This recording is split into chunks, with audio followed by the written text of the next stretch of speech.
Hi friends, welcome back to my channel. ഇന്ന് നമ്മുടെ ആദൂട്ടിൻ്റെ അംഗൻവാടിയിൽ nutrition എക്സിബിഷനാണേ. അതായത് അംഗൻവാടിയിലെ എല്ലാ കുട്ടികളുടെ അമ്മമാരും പോഷകം അടങ്ങിയിട്ടുള്ള ഭക്ഷണം ഇന്ന് ഉണ്ടാക്കി കൊണ്ടുപോകണം. അതുകൊണ്ട് അമൃതം പൊടി വെച്ച് ഉപ്പുമാവും കുറച്ച് കേക്കും ഉണ്ടാക്കാമെന്നാണ് വിചാരിച്ചത്. കേക്കാണ് കേട്ടോ ഈ കുക്കറിലുള്ളത്.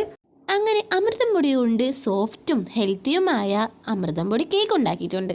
ഇനി ഈ കേക്ക് കുഞ്ഞു കുഞ്ഞു കഷ്ണങ്ങളാക്കി മാറ്റണം.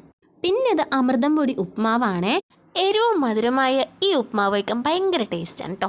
അങ്ങനെ തന്നെ നമ്മുടെ കേക്കും ഉപ്മാവൊക്കെ ഓരോ പാത്രങ്ങളിലായി മാറ്റി വെച്ചിട്ടുണ്ട്. അംഗൻവാടിക്ക് പോകുന്നതിന് മുമ്പ് കാക്കയ്ക്ക് വേണ്ടി കുറച്ച് ചോറ് മതിലിന് മുകളിൽ വെച്ചിട്ടുണ്ടായിരുന്നു. അതിപ്പോൾ അണ്ണാനും കൂടി കഴിക്കുന്നുണ്ട്. അങ്ങനെ ഇതാ ഉണ്ടാക്കിയ സാധനങ്ങളുമായി ഞാൻ അതാ വീട്ടിൽ നിന്ന് ഇറങ്ങിയിട്ടുണ്ട് കേട്ടോ. അങ്ങനെ ഇതാ നടന്ന് അംഗൻവാടിയിൽ എത്തിയിട്ടുണ്ട്. അംഗൻവാടി എത്തിയപ്പോൾ അരിയും പയറും കൊണ്ട് ടീച്ചർ എന്ത് രസത്തിലാണ് എഴുതിയിരിക്കണമെന്നോ. പിന്നെ ഇതിന് ചുറ്റുമായി എല്ലാ അമ്മമാരും കൊണ്ടുവന്ന ഓരോ ഭക്ഷണവും വെച്ചിട്ടുണ്ടായിരുന്നു. ഇത്രയും ഐറ്റംസ് കണ്ടപ്പോഴാണ് അമൃതം പൊടിയും കൊണ്ട് ഇത്ര സാധനങ്ങൾ ഉണ്ടാക്കാൻ പറ്റുമെന്ന് മനസ്സിലായത്. നിങ്ങളുടെ നാട്ടിലെ അംഗൻവാടിയിലും ഇതുപോലെ പരിപാടിയൊക്കെ ഉണ്ടെങ്കിൽ കമൻറ്റ് ചെയ്യാനൊന്നും മറക്കല്ലേ. പിന്നെ നമ്മുടെ ചാനൽ ആദ്യമായിട്ട് കാണുകയാണെങ്കിൽ ലൈക്ക് ചെയ്യാനും ഷെയർ ചെയ്യാനും സബ്സ്ക്രൈബ് ചെയ്യാനൊന്നും മറക്കല്ലേ.